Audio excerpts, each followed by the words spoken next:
Steve Matteo is the author of the short biography Dylan and a well-known music writer and journalist whose work has been featured in a wide range of magazines, including The New York Times, Blender, Rolling Stone, Spin, and Details. He is also the author of one of our first books from the 33 1/3 series, The Beatles Let It Be. In this episode, I sat down with Steve and did a deep dive into his book, discussing the Beatles themselves, the story behind the Let It Be album, and the many interviews he had with people who were in the studio with the band. Though the recording sessions for Let It Be began as rehearsals for a proposed return to live stage work, the result was a dramatic, creative, and chaotic period of music making that ended in one of their last albums ever. Take a listen.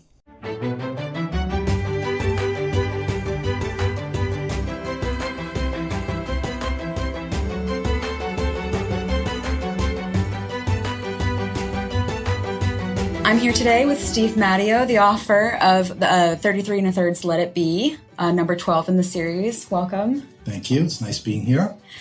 So just to get started, what was your motivation for writing this book? It's been about 15 years now. Yes. Yeah. Well, it's interesting because I contacted David Barker because I heard about the series and I thought it was really an interesting series and it was just the kind of thing that I wanted to do. So he actually at first said, how'd you like to write a book on Bob Dylan? Because I had already written a book on Dylan. Right. So I was like, well, I don't know if I really want to do that again. I've kind of already sort of done that. And so I was like, well, what about the Beatles? Do you have a Beatles book? And he's like, actually, no. He goes, I don't have a Dylan book or a Beatles book. Mm-hmm. And so he kind of thought about it. He didn't really make up his mind like immediately. But then he said, okay, well, which album would you want to do? And so I picked Let It Be not because it's one of their best albums, because it definitely isn't, but because it's such a great story.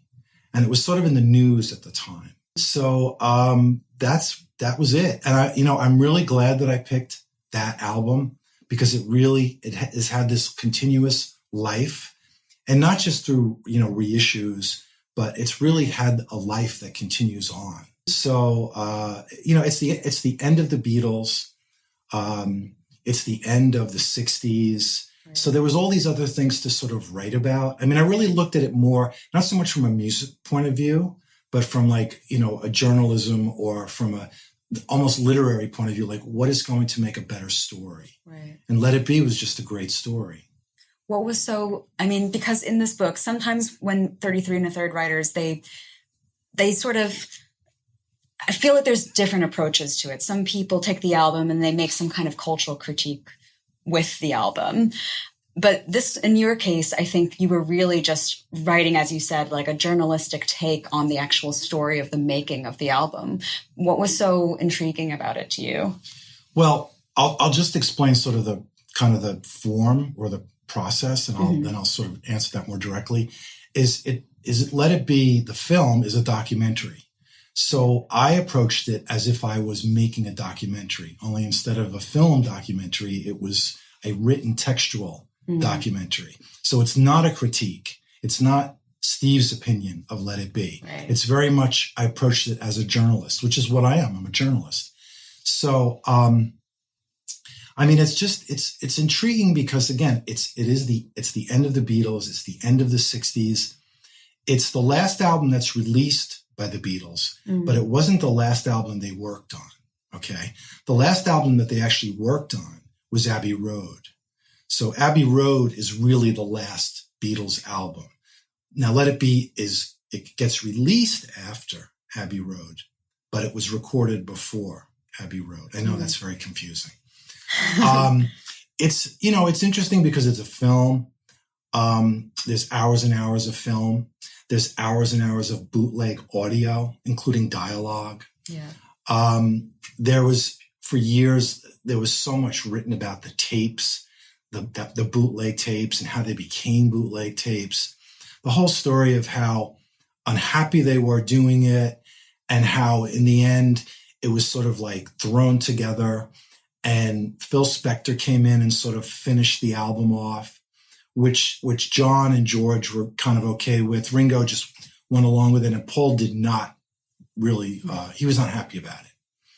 So, I mean, there's all this stuff. Then when around this time, there's the whole thing came up with Phil Spector, the whole murder trial, all of that with Phil. Can you explain that? Well, he allegedly was convicted. Well, he's been convicted of murdering this actress, Lana Clarkson, I believe her name is, and he's still in jail. Okay. Wow. So he was in the news at the time. And some of the tapes were also recovered at the time. So it wasn't like a museum piece. Like, okay, I'm going to go back and write about, what's going on by Marvin Gaye and just give you a sense of what it was like to be there and do a critique and whatever. It was like, it was a living sort of breathing thing, and over the years, it continues to be where they put out the Let It Be Naked. I don't remember how much I had about that or heard about that at the time. And then now there's going to be this new film that's going to come out. Right. Peter Jackson's been commissioned to direct it, right? Right. In May is the anniversary of the release of the album. It'll be 50 years. So they're finally going to put the movie out.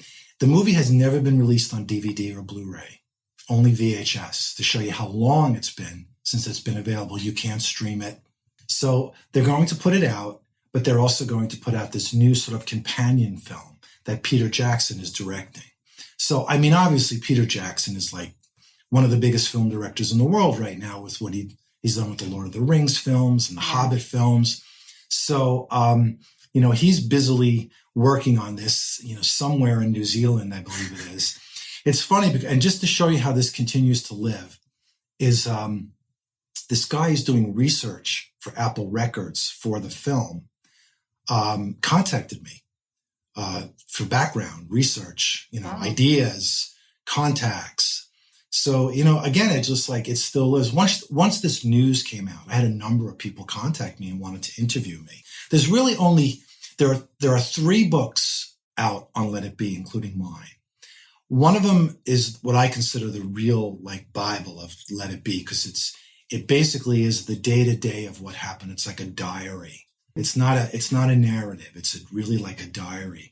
And then there was a book about Let It Be and Abbey Road together that came out years and years ago. It's long out of print.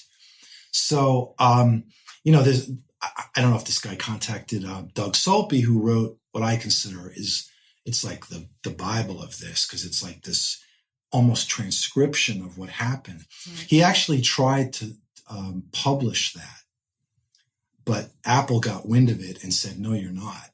I'm sure that there were some legal conundrums with that. I mean, there's like 55 hours of film, and there's 55 hours of Nagra audio tapes.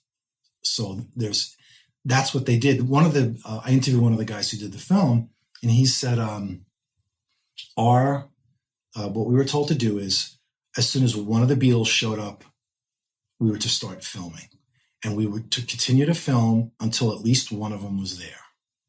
So, and this went on for, a month roughly. So it's, it was like, you get to go and live in this place too, like to go and live, I'm not old enough where I was really around in the 60s.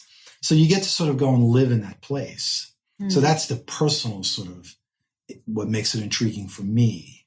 There are no time machines. They haven't invented any yet. So, a book or writing a book, is like you can go and live there. You can do research and talk to the people who were there. I talked to a lot of people who were there, which was great. That worked on the film, that worked on the album, that worked at Apple Records. So, it was great. Meeting some of these people, it was great. I'm really glad I did it, because some of these people they're no longer with us. Who did you get to speak to? Who were some highlights? I mean, I talked to the director of the film, Michael Lindsay Hogg, which was just, amazing. I mean, Michael has done a lot of films. He did Brideshead Revisited. I mean, he's an amazing person to talk to. He's still very much around, still, active in a lot of creative ways. He's a painter. He's a film director. I talked to Alan Parsons, the record producer. I talked to Peter Brown, who was, he was there all during the Brian Epstein years. He was Brian's right hand. He's famously quoted in the Ballad of John and Yoko, the lyrics. Yeah, I learned that in your book. Yeah. Okay, cool. People who worked on the film. I talked to this one guy who was at what was called EMI Studios, now called Abbey Road Studios. He was there the day that the Beatles showed up for their audition for George Martin. Wow. And remembered it like it was yesterday.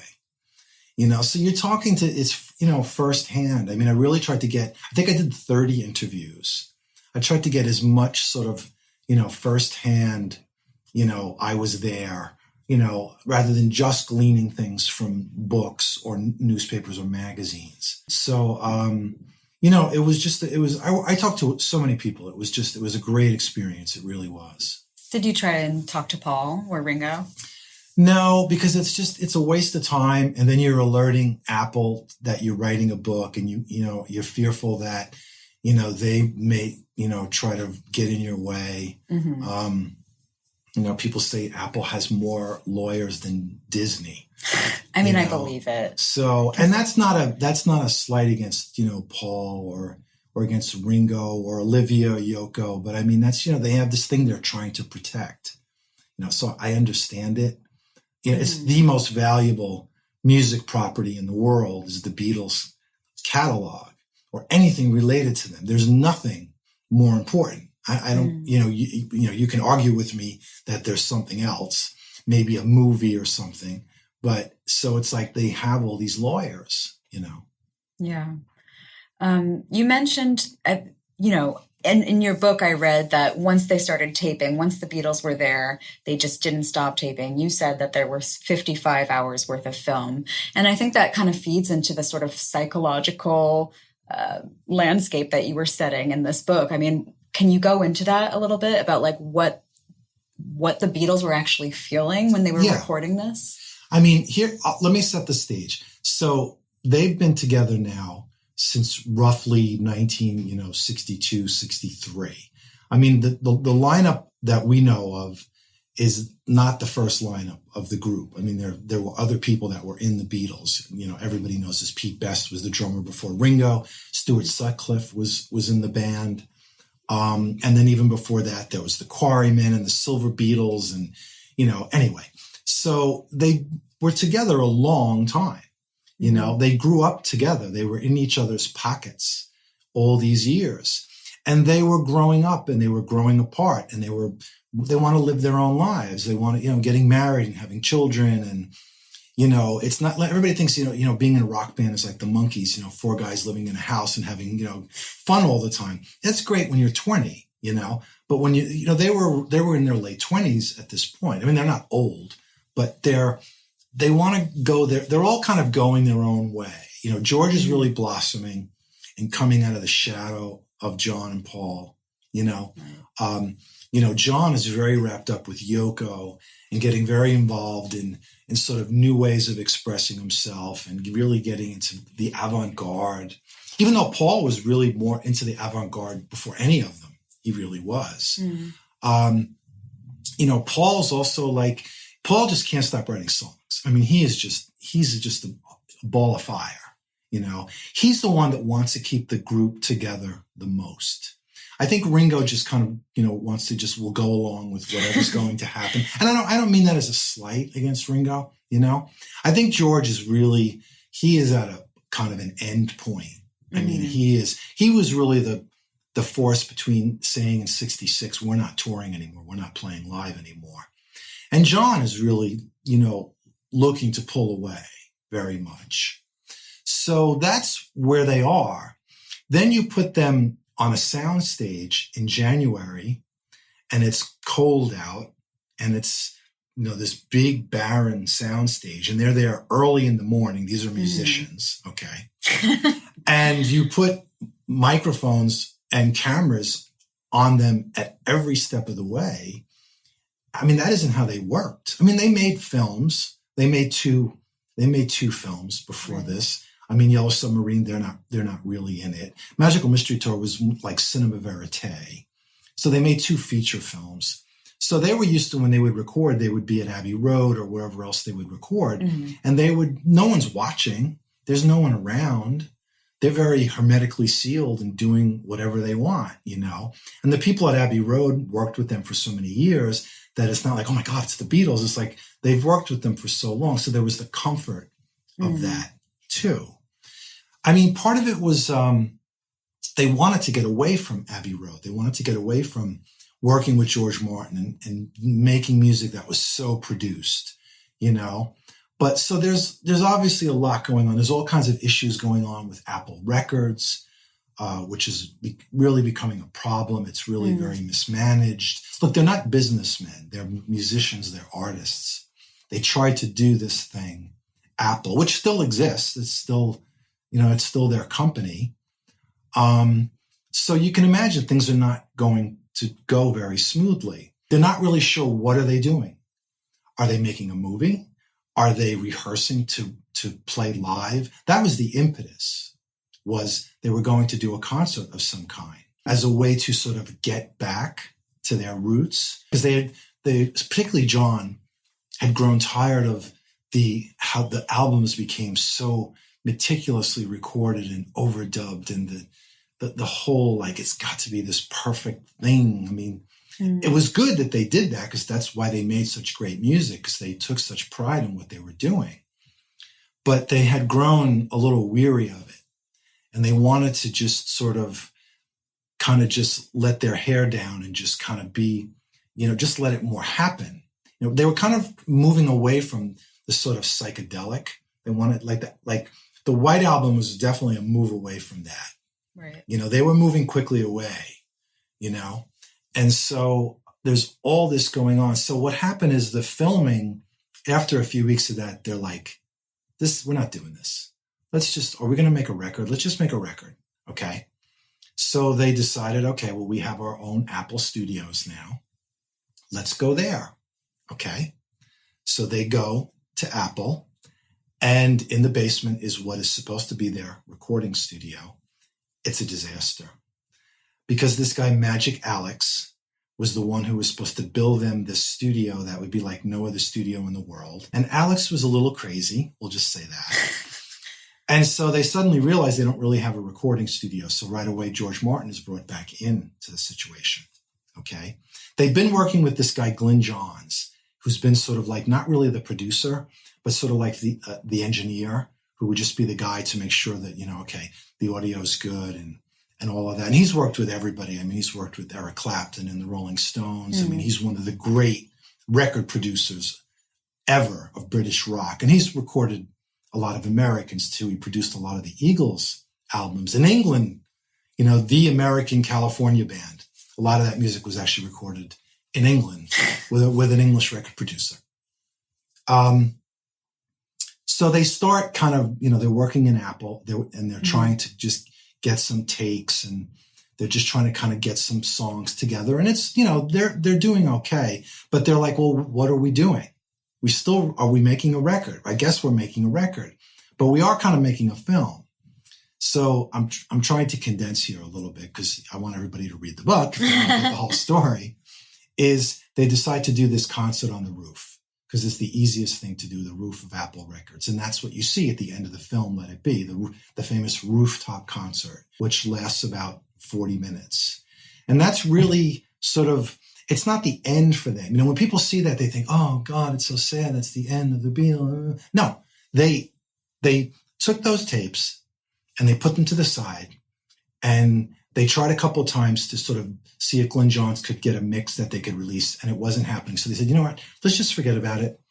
Let's ring up George Martin. Let's go back into Abbey Road, and let's make a proper album. That's why Abbey Road and Let It Be are often linked.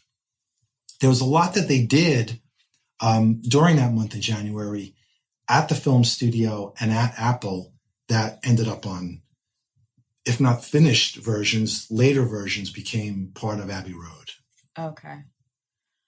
Yeah, and you've touched upon it a little bit already, but something that I found intriguing about your book is, you know, all of the exploration of like music innovation and technology. They clearly did not want to have such a produced sound anymore. Can you go a little bit into that do you feel like it's given some kind of legacy to musical production in today's music? I think that the legacy, it comes from the music they made prior. Okay. You know, when they're starting to really experiment in like 65, like with Rubber Soul. That's the beginning where you feel something is really changing here. This is really exciting and interesting and different. And then it really explodes the next year with Revolver. That's like the real first sort of psychedelic produced album where they're really going far. They're introducing more of the Indian music and, you know, backward tapes or whatever. I mean, some of it is let me see if I can say this right. It's not so much that they're pushing the technology forward into something new or the technology is moving forward. It's more really them being resourceful. And it has a lot to do with George Martin, but more specifically the engineers who were at Abbey Road, you know, where John Lennon would say, you know, I want my voice to sound like 100 monks chanting at dawn. Okay. Is that a real example? Yeah, more or less. Like things that are not like you could say, well, I want my guitar to sound, you know, more vibrato or, you know, more treble, more low end, you know, things that are specific to either music or technology. But John would come up with these things. You know, it's like Neil Young once, when Neil Young was making Harvest, they're doing it. He got really mad. He goes, I want more barn, you know, because they literally were recording it in a barn. So some of it is, again, is musical, some of it's technical, some of it is just musicians. And, you know, we hear about this with musicians who think about their music in terms of other sort of disciplines. You know, I mean, I think like people like Joni Mitchell, they're a perfect example because she's a painter. So she sees the colors of the music. And all arts do this, where they take from different art forms and try to, you know, do things through the prism of, well, this part, I kind of see this as a, you know, I want it to be more film noir, you know, or vice versa or whatever. And so I think they just wanted to like, what songs do we have?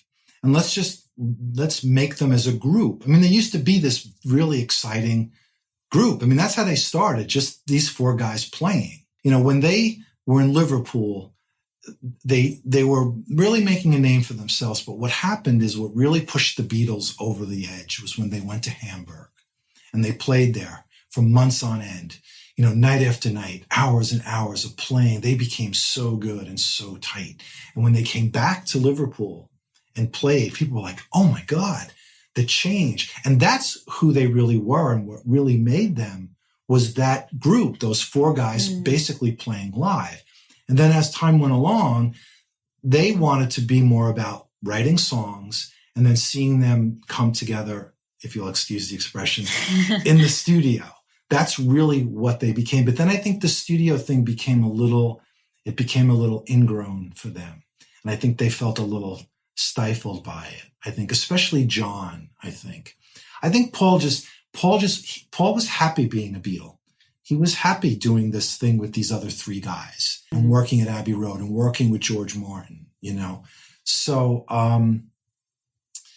it wasn't so much in the end, and when I mean by the end, not Abbey Road, but Let It Be. It wasn't about technology. It was more about that feel of these guys playing together. And that's part of why they were frustrated, because that wasn't happening. There wasn't that feeling, wasn't there. I mean, there were times when there was moments of it or sparks of it, but it really wasn't there.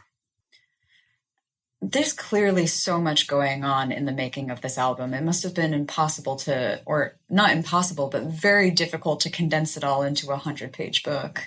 Can you talk about your experience trying to tell this story in a 33 1/3 format? You know, first of all, I think the book is about 140 pages or something like that. Yeah, 130. Yeah, something like that. I forget.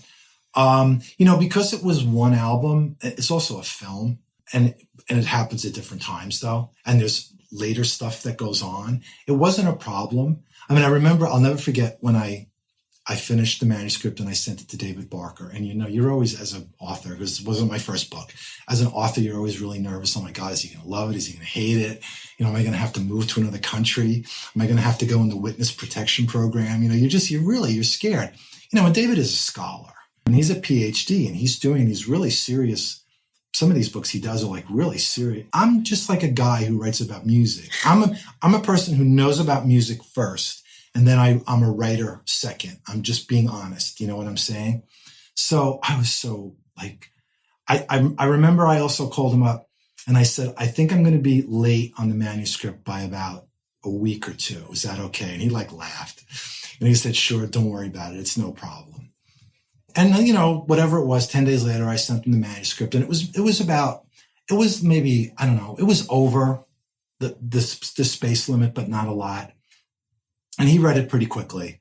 And he was like, it's great. Don't worry about it. He goes, you did a great job. He goes, I know it must have been hard for you to sort of put all this stuff together. He appreciated what I did, and he just edited it down for space a little bit.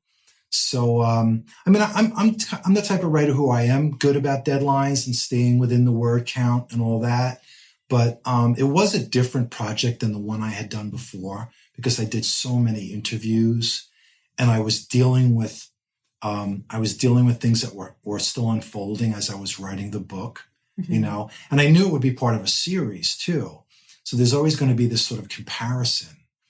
And some of the other writers were some pretty, you know, heavyweight people, you know, and some of them weren't music journalists. They were novelists, or, you know, or they were musicians, you know.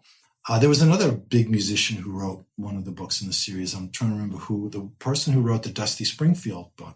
So it was a little daunting in that regard, you know, but people seem to like the book. It's still in print. It's been translated into other languages. It's been anthologized. You know, you always look back and think, oh, I could have done more of this or done more of that. I know some people felt that they wanted a little bit more critique. They wanted a little bit more of that, you know, sort of thing. And I don't know. I'm more interested in the people who were there. What did they see, you know, or sort of put out the information and let people make up their own minds. Like, put it out there, let it be part of the canon, and let it unfold that way. I don't like to be too heavy-handed. Right. I don't really consider myself, you know, someone who writes reviews that are like, well, this is the review and you better read it. And it's, you know, some people write like that. I'm not going to name names. And it's like, I mean, and that's fine. You know, I mean, that's fine. That's okay. It's really not what I do, you know. So you didn't find yourself holding your tongue over certain things? I don't think so. I mean, you know, I think John was struggling with heroin while they were making the album. You know, there is the moment in the film that's very uncomfortable between Paul and George, where Paul's kind of a bit bossy, so to speak. But I mean, it's just like, everybody knows that. Like, I'm sure I probably pointed it out in some way. I wasn't looking to uncover like the deep, dark secrets and, you know, that like that. I'm not interested in gossip. You know, I don't, that's not the kind of writer that I am. I'm interested in the music. I mean, I try to write something that I think that people are going to want to read. I mean, I try to write more from the point of view of, you know, somebody who's written about music for a long time. You know, I've interviewed a lot of people. I've interviewed 50 people, more than 50 people who are in the Rock and Roll Hall of Fame. And I've met a lot of these people, and I've spent so much time listening to music and talking to people about music and going to record stores and going to concerts. And it's more about the music to me. You know, it's not so much about the tell-alls and the, you know, who's having sex with who and what kind of drugs are they doing. And it's like, I don't hold back. I'm not gonna whitewash anything or sugarcoat it, but I feel like a lot of like music journalism is not what it used to be. And I think a lot of the reason why is not because of the music journalists, but because of the music. Most of the music right now that's on the charts, I'm not going to say overall, most of the music right now that's on the charts it's show business. It's just like entertainment. And there's nothing wrong with that. But it used to have more meaning. You know, like now it's more about like, you know, who's getting married to who and, you know, what scandal are they involved in and what goofy thing did they say on Twitter yesterday and how many Twitter followers and all that is great. It's all fine. I don't have a problem with it. But it used to be more about the music. And again, I'm talking more about what's on the charts because I think there is a lot of really good music, new music being made. There's always something new that's great. Is there someone that you're listening to now that you really enjoy? I mean, there's a lot of people that have been around for a few years. There's a guy I think he's just coming out with his third album. And his name is Michael Kiwanuka. And he's a young, Black, British guy. And he is just he just blows me away. I mean, he has just got a sound that's so unique. And he's gotten a certain amount of, acclaim and popular acclaim. And people definitely are sort of plugged into who this guy is. And he is just, I thought Adele, she was so big because there was so much on the charts that was kind of like fluff. And this immense talent comes out. So naturally, everybody's like, oh my God, everybody's blown away because here's this truly amazing talent. Powerhouse. Yeah. There was a period, I think, in the beginning of the century for the first 10 years where there was a lot of really good pop music coming out of England, music that was on the charts, popular music. And then I felt like this past decade has been a bit dry. And again, I'm very specific here in talking about what's on the charts. Right. Bono made a statement, and I almost hesitate to repeat it. This was one or two cover stories back. And he said, we're in a period in pop music right now that's very sort of girly. Okay, Bono. And what he meant was it's music being made by very young girls for very young girls. And that was a lot of what was on the charts other than rap music. That's what he was trying to say. And I think that there's some truth to that. I'm not saying it's necessarily a bad thing, but I want to hear music. I want to hear instruments. Too much of the music today it's all electronic. It's all auto-tune. And people don't seem to sustain musical careers beyond their sort of shelf life as a celebrity. It's too much about the celebrity, Look, it's always been about rock and roll, pop music. It's always been about image and that sort of thing. That's part and parcel of it. It's even the 60s, the Rolling Stones, the Doors, Jim Morrison, Janis Joplin, Jimi Hendrix. Part of the appeal is the image too. But nowadays it just seems, I don't know, people come and go so fast. Like you see the Who they're still touring. The Rolling Stones are still touring and 100,000 people are showing up. People are still clearly hungry for that kind of music. I Yeah. mean, this is clearly a story that is very alive and well for, a lot of reasons. And this is clearly one of them. But why do you think with this new documentary coming out, and why do you think people still care about the Beatles and this story? What resonates with people? It's interesting. I think there was a time when people figured, okay, well, the Beatles are the biggest group in the world. Okay, they set the bar. Okay, great. And then after they broke up, people probably figured, okay, well, they were great. There's something else is going to come along. Okay. And yeah, things come along. Bruce Springsteen, U2, Michael Jackson, whatever. Things come along. But then we kind of reached a point where, you know what? Nothing is ever going to come along that's going to be that good and still sustain, and where new audiences are interested in it. Part of it was the time, I think that back then, right now, culture is very homogenized. And I don't mean that negatively. I mean that because we live in the global village that we've lived in since the 60s, where everything's connected, everything's corporate.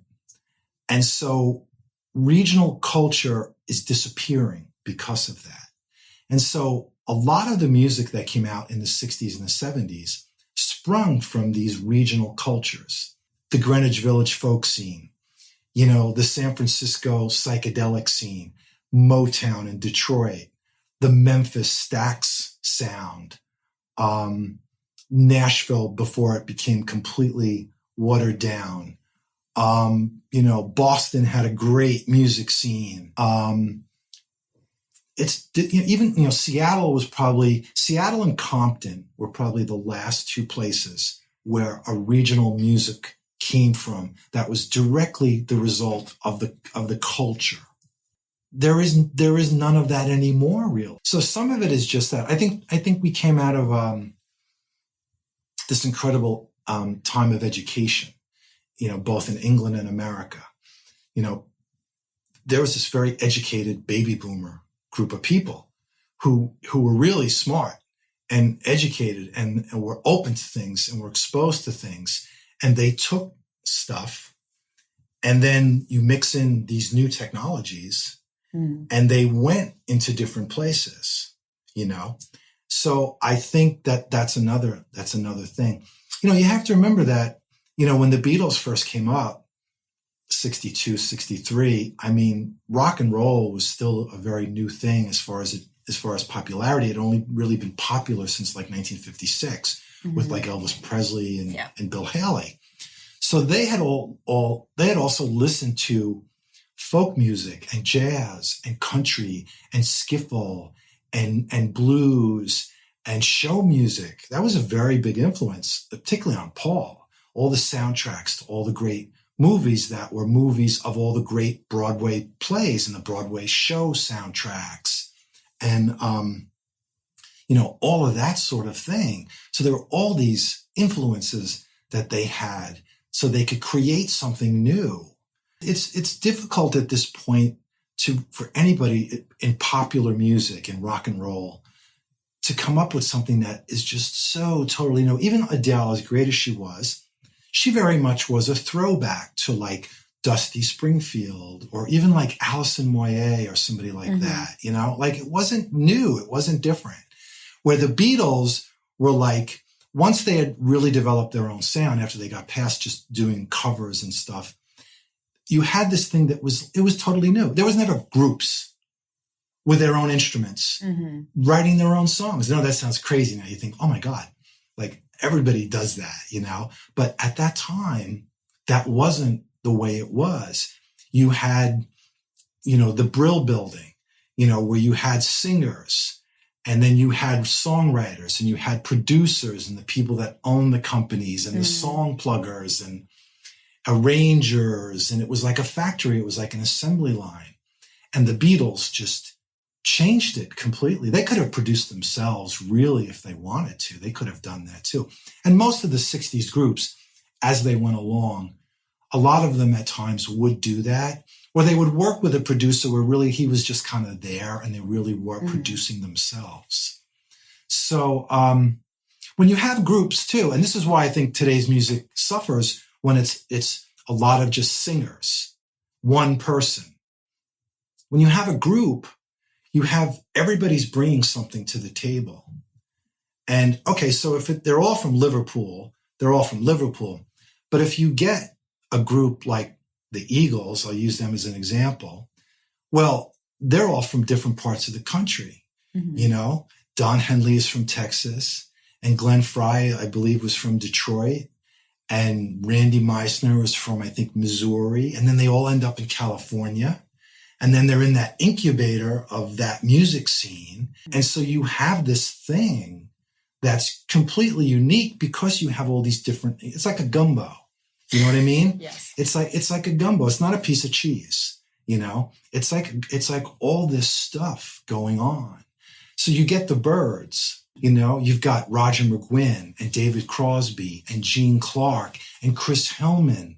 Nowadays, you don't have two guys in a group, really. Kings of Leon are one of the few groups around that I get that buzz from.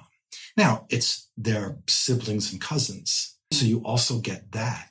That's another thing that's missing, I think, a lot from music. Back then you had a lot of groups, the Beach Boys, siblings and cousins, the Kinks, brothers, Jackson 5. Jackson 5, the Everly Brothers. And then later you get, UB40 and Oasis, the Black Crowes. I mean, there's something about siblings that you can't learn that. You can't learn that. When Don and Phil Everly sing together, there's nothing like that. There's nothing. The Beach Boys, why are those harmonies? Why are they like that? Well, because you've got three brothers and a cousin.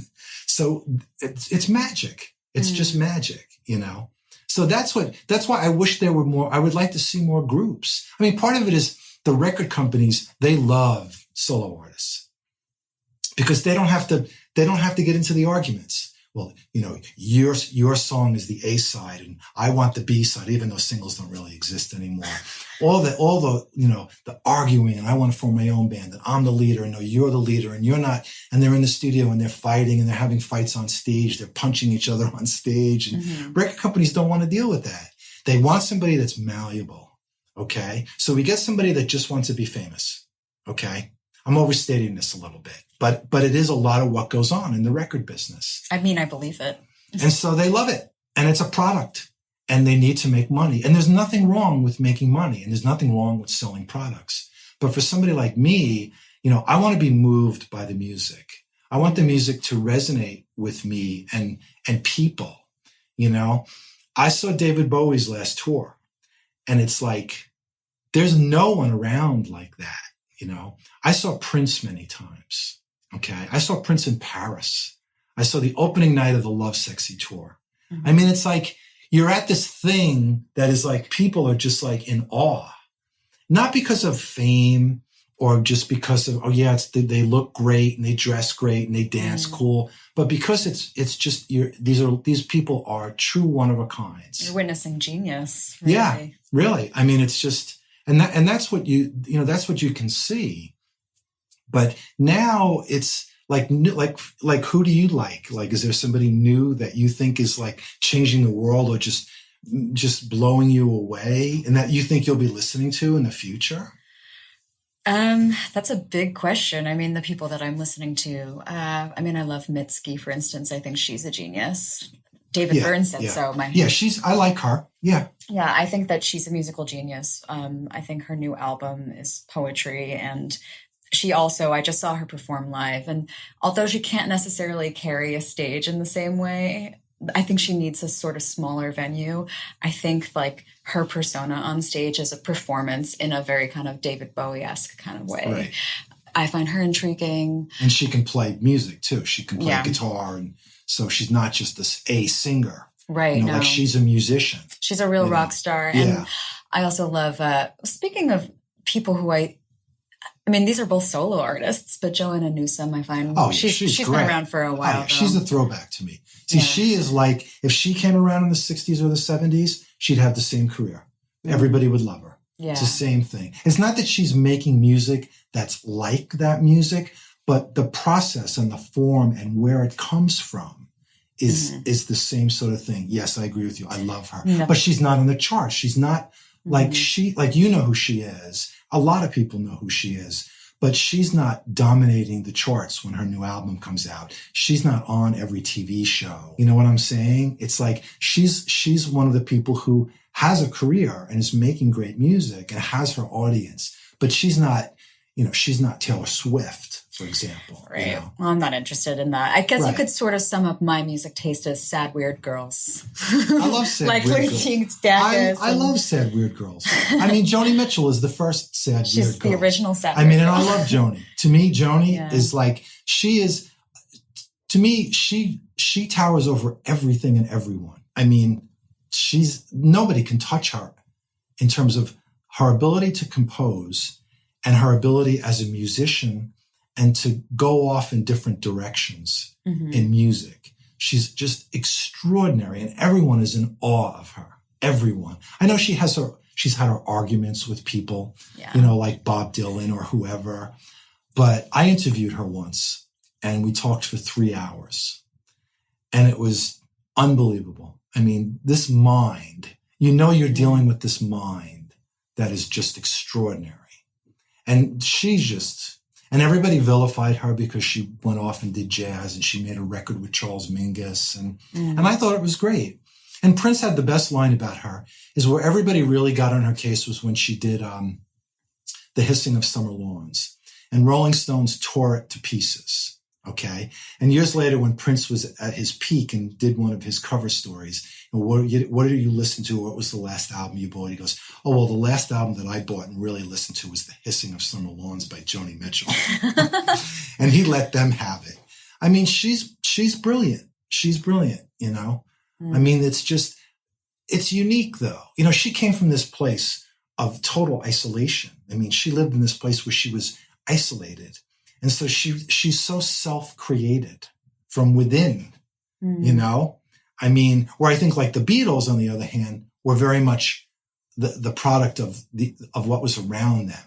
They were serious about listening to other people. They were in love with American rock and roll and American rhythm and blues music and would listen to records and loved to listen to records. You know, John Lennon always used to say, I don't want to go to a concert. I want to stay home and listen to records. I'd rather listen to recordings. So two totally different, you know, artists, really, coming from two totally different places, but equally just revelatory. I think young people today, they have the exposure to so much music partially because of Spotify. And I think that a lot of young people are really open and they don't care if it's new, old, men, women, black, white, gay, straight. They don't care. All they're just hearing the music, and they're hearing so much, you know. That's the thing I do like about Spotify. It makes a lot of music, all kinds of music, readily available to people at a finger's touch, you know? And so they go, oh yeah, Jimi Hendrix. Yeah. Hendrix, it was the palette was just infinite in terms of what he could have done. You know, I think Brian Jones is somebody from the Rolling Stones who could have went places because he was into world music before anybody. He was recording the master musicians of Jajuka, you know, in Morocco. So he was doing world music before anybody even knew what world music was. I would have loved to have seen what he would have done. What about John? Well, John, I think he was another one. I think he kind of went to a certain place. And I think there might have been other people maybe he could have collaborated with. This is going to sound crazy, but I liked seeing him collaborate with Yoko because I think Yoko pulled him in a more experimental direction. That doesn't sound crazy at all. I love Yoko. I think that, there's stuff that, she was doing right before John died that, if you listen to like the B-52s or certain people, they're doing Yoko, or they're maybe not necessarily doing Yoko, but they're going into experimental places that, she was willing to go to that seemed some people, this is just too far out, or they just didn't like her, because she took John away from them or whatever, but she was, Yoko was Yoko Ono before she met John Lennon. She was an important artist unto her own right. Whether she married John Lennon or not, she was Yoko Ono.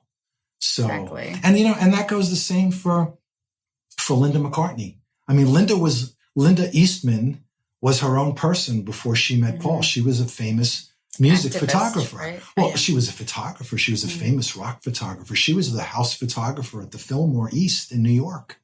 She took some of the most famous pictures, speaking of Jimi Hendrix. The picture of him in Central Park at the Oscar Wilde, what am I thinking of? There's a children's book or something. I forget what Alice in Wonderland. Alice in Wonderland, yes. And that picture that she took of him that was supposed to be the cover, I believe, of Electric Ladyland. I mean, she was Linda Eastman before she ever met Paul McCartney. So these were accomplished women before they became Beatle wives, And at that time, naturally, of course, women weren't appreciated as much within the larger culture, unfortunately. There's as progressive as the time was, that part of the culture still really was sort of still kind of stuck in the past. You've mentioned quite a few artists that you admire. You wrote this book 15 years ago. There's been some time to reflect upon it. And we actually have a new book out called 33 and a Third's B-Sides, where you, as a former writer, the 33 and a Third writer, reflect on who you would like to write about if you got a second chance to do it. Who did you end up writing about? Well, this, it was great when they asked me to do it, because I thought, oh, this is fun.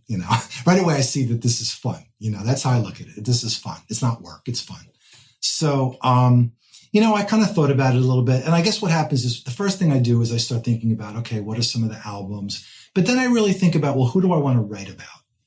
Who do I feel like, makes sense for me to write about given who I've already written about? I like to there are certain people that I think when it comes to the Beatles and the Stones, the Who, Dylan, Pink Floyd, Jimi Hendrix, Eric Clapton. I like writing about those people. And I like writing about those people because I think you can do longer form things. There's a lot of research out about them, but also then I can go live in that place. I can get in the time machine and I can go live there. But I took a different approach with this than the Let It Be book. I made this more personal. This really was more of a personal essay, what I wrote. And so I picked a live album, which is not the kind of thing that normally people do with these kind of books. Although one of the best books in the series is the book about James Brown at the Apollo, the live show. One of the best books in the series, one of the greatest albums ever made, probably one of the greatest concerts ever. So I picked the band Rock of Ages. I'm very interested in the band.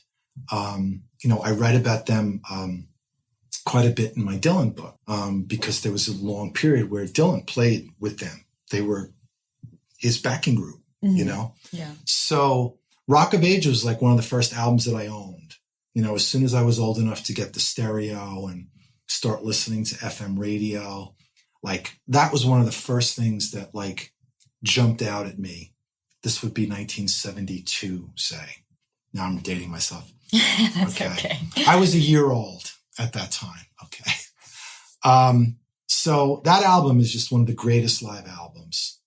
And so I kind of wrote about the album, but then I wrote about how I saw the band on the Last Waltz tour, and it was basically the same set. And it was at the same venue. It was no longer called the Academy of Music. It was then called the Palladium. No longer exists. And over the years, I got to meet the guys in the band, and I got to interview them, and I got to know them pretty well. So that's how the whole story evolves. And it was kind of like, here I was, this kid, and I was into this album. And then later I become this guy who writes about music, and I go to see them, and then I get to meet them and hang out with them. And so that's really what the essay is. I had a lot of fun writing it. I really enjoyed doing it. It came very easily. I love the band. I mean, they were one of the great groups. Again, groups. Well, maybe you'll get to actually write the next 33 and a third about them. I would write. Most people would say, well, you shouldn't do Rock of Ages because how do you do that? Because it's a concert, Big Pink would be the album. I think Big Pink is already in the series. And I think, as a matter of fact, if I remember correctly, the person that wrote that, and, you'll have to correct me on this, the person that wrote it as a novel. And I believe that it was optioned by Spike Lee's film production company, if I remember the story correctly. I don't personally know if that's true, but that sounds wild. I'm going to have to check in with somebody about that. There's another album they made. It's just called The Band. People call it the Brown Album, which is, it's a classic album. But I'm sure there's other albums that the editors would rather see, or there's other albums I would probably want to write about, Well, that's all we have time for today, but I have really enjoyed talking to you about the Beatles and the band and all of these other, musicians in between. And I think that it would be really great if you take this long form essay about the band or some other band and end up writing another 33 in a third. I would love to do it again because it's been a great experience. And this has been a great experience. Thank you very much. You asked great questions. Thanks, Steve.